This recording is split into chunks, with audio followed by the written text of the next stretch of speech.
ፖሊስ አገልጋዮችን ከማጀብ እንዲታቀብ ተጠየቀ። የኢትዮጵያ ወንጌል አማኞች ቤተክርስቲያን ካውንስል ፖሊሶች አገልጋዮችን ከማጀብ እንዲታቀቡ ጠይቀዋል። ኮንፈረንስ አስመልክቶ በጦር መሳሪያ አንድን አገልጋይ ማጀብ እንደ ወንጌል አማኝ በፍጹም ተቀባይነት የሌለው አስተምሮት ውጪ መሆኑን የኢትዮጵያ ወንጌል አማኞች ቤተክርስቲያን ካውንስል ወቁልኝ ብሏል። የካውንስሉ ጽህፈት ቤት ኃላፊ የሆኑት ፓስተር ጌትነት ለማ በሰጡት መግለጫ የመንግስት አካላት ለአንድ አገልጋይ ፖሊስ አሰልፈው መሳሪያ አስታጥቀው አጀብ ፈጥረው ግርግር በማድረግ የሆነ አካል ወደ ከተማው የገባ የሚያስመስሉት ነገር ተገቢ እንዳልሆነ ተናግሯል። እጀባውም ትርጉም አልባ ነው፣ ከመጽሐፍ ቅዱስ ውጪ ነው። በጦር መሳሪያ መታጀብ ትርጉም ሌላ ነው። ፍርሃት ሲኖር ነው መታጀቡ የሚመጣው። አገልጋዩ ከህዝብ የተበደረው ገንዘብ ሲኖር ችግር የሚፈጥርብኝ ህዝብ ይኖራል ብሎ ሲፈራ ነው በፖሊስ የሚታጀበው እንጂ ወንጌል ለመስበክ ከሆነ አጀባ አያስፈልገውም ብለዋል። በተደጋጋሚ እነዚህ የሚያደርጉ አገልጋዮች በጽሁፍ በአካል ማስጠንቀቂያ ሰጥተናል፣ በቅርቡም እርምጃ ወስደን መግለጫ እንሰጣለን ብለዋል።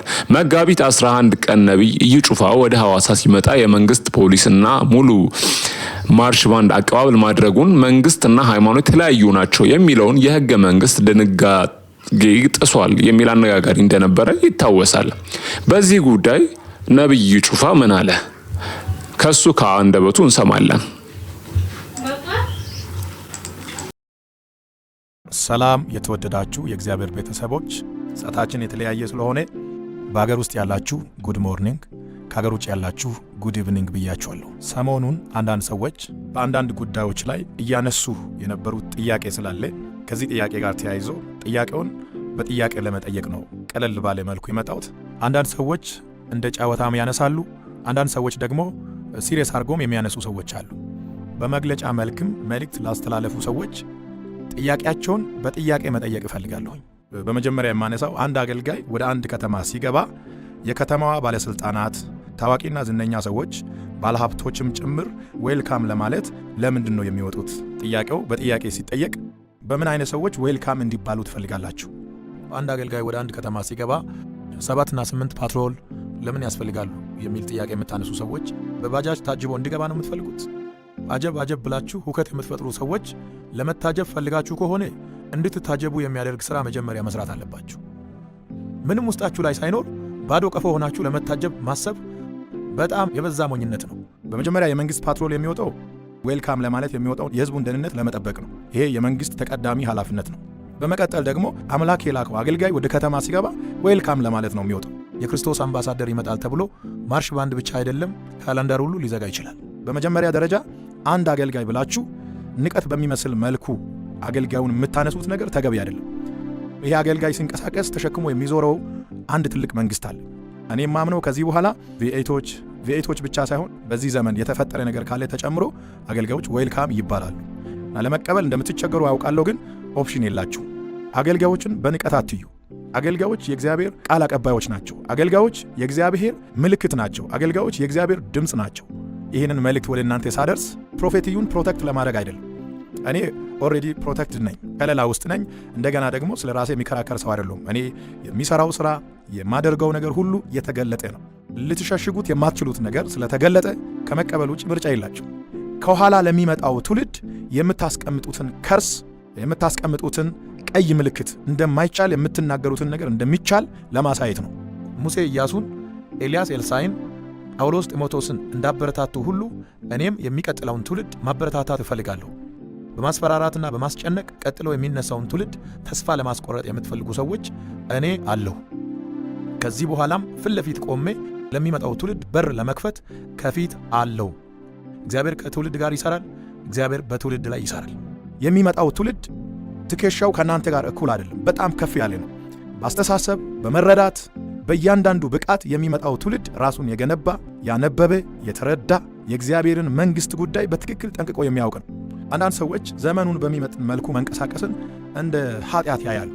ሐዋርያት ሥራ ምዕራፍ 23 ቁጥር 23 ላይ የሮም ሻለቃ ጳውሎስን ከገዳዮች እጅ ለማስመለጥ የአገር ገዢ ወደ ሆነው ወደ ፕሌክስ ቂሳሪያ ሲልክ ለአንዱ ጳውሎስ 200 እግረኛ ወታደሮችን 200 ደግሞ ጦር መሳሪያ ያላቸውን ከነዚህ ውጪ ደግሞ 70 ወታደሮች አንድ ላይ 470 ወታደሮችን ለአንዱ ጳውሎስ እንዲመደብ ነው ያደረገው።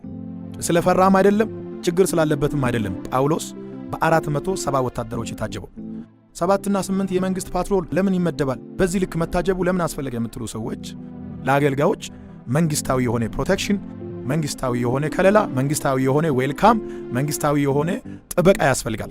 ለብዙ ሰዎች ሞዴል የሆነ ምልክት የሆነ ታላቁ ሐዋርያ ጳውሎስ በ470 ወታደሮች ታጅበዋል እያልኩ ነው። አይ እሱ የታጀበው እንደዚህ ስለሆነ ነው እንደዛ ስለሆነ ነው ብለ ማስተባበያ ልሰራ ትችላል።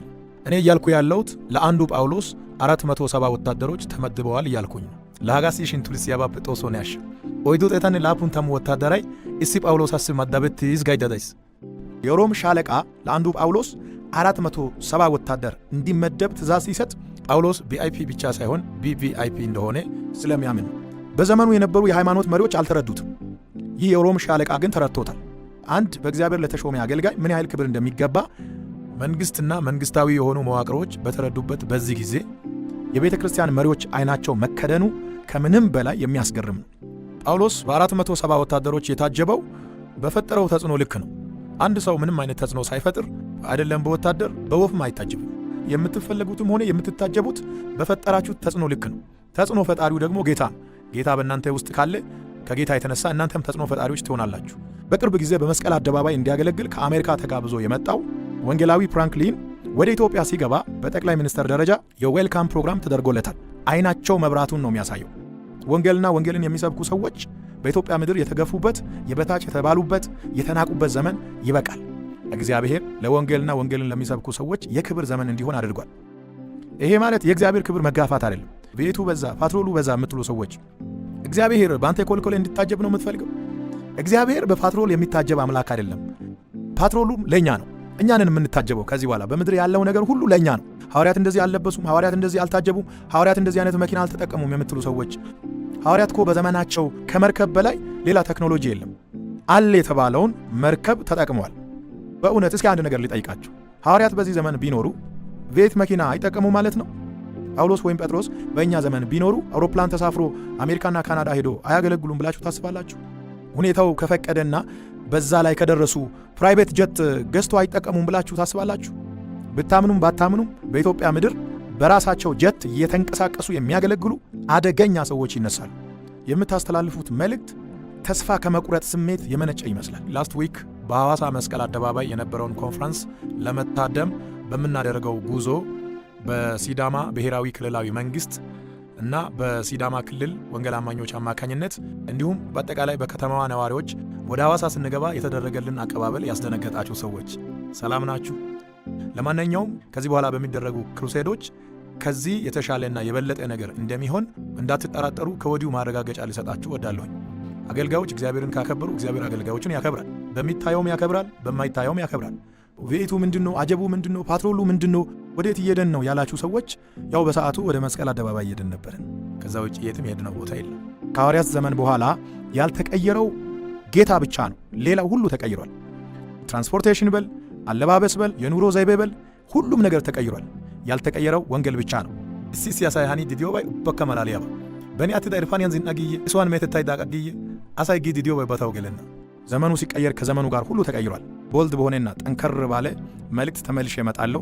የበሻሻው አብይና የሾለው ነብይ በተራ ጫጫታ ይጠፋል ብሎ ማሰብ ተራ ቅዠት ነው። ለማንኛውም ይህንን መልእክት ለጓደኞቻችሁና ለቤተሰቦቻችሁ ቶሎ ሼር አድርጉ። ሰላም ቆዩልኝ።